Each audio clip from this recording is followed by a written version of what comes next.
Hi everyone, Mike here, and this is the Sony Xperia Z3 Compact. In my opinion, the best mid-sized Android phone that you can buy right now. Of course, there are plenty of good top-tier Android devices out there, but pretty much all of the latest releases offer 5+ inch screens, and I'm one of those people that just can't use a handset that big. And here's where this Z3 Compact comes in play, as it offers the hardware and features of a high-end device without compromises in a smaller body. As a result, the Xperia Z3 Compact is one of the few premium smartphones that can actually be used comfortably enough with a single hand. It packs a 4.7 inch screen with a thin bezel around it, and the main navigation controls are also integrated within the display, so you don't have to stretch your finger beneath it like on some other phones. The Z3 Compact also sits nice in hand and is fairly grippy, thanks to its rounded sizes and a bit chunkier body. Some of you might complain about its plastic edges, but I for one won't. However, I'll admit I'm not a big fan of the glass-covered back that catches smudges and fingerprints easily, although it does add a fair amount to the Z3's premium feel and aesthetics. Like all the other smartphones in the Z3 line, the Z3 Compact is waterproof and dust-resistant, IP58 certified.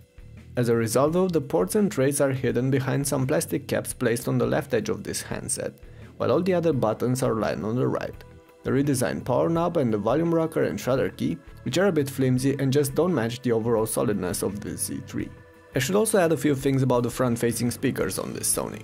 There are two of them and they flank the screen, but their cuts in the front glass are rather narrow, and that on one side leads to overall low volume, although the sound quality is not bad at all, at least on this particular version that I've tested here, and on the other makes them easy to cover and muffle with your thumbs when using the phone in landscape mode.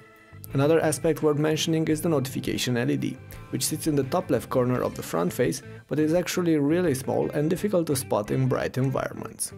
Anyway, enough about these outer aspects, let's have a look beneath the hood.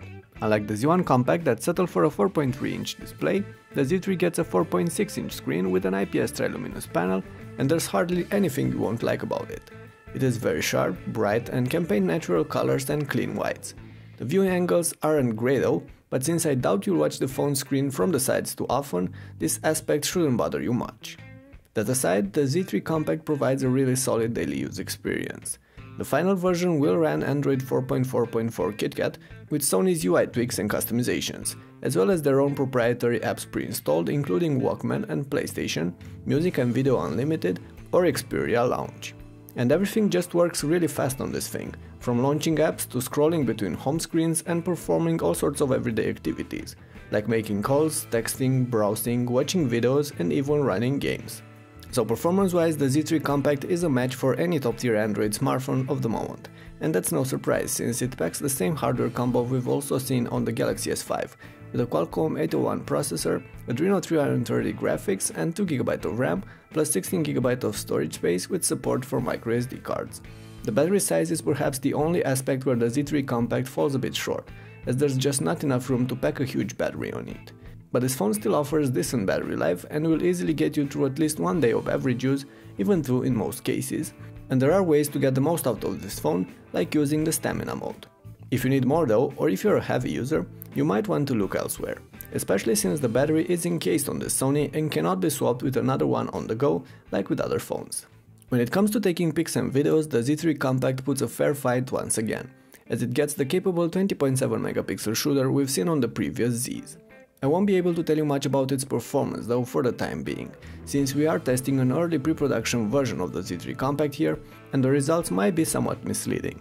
But I will have samples for you in the written review published on tlbhd.com as soon as I'll get my hands on a final retail unit, so you should definitely check them out, you'll find the exact link in the description. Alright, now to wrap this up, if you want a mid-sized smartphone with top features and specs, the Xperia Z3 Compact should sit at the top of your list, right next to the Apple iPhone 6.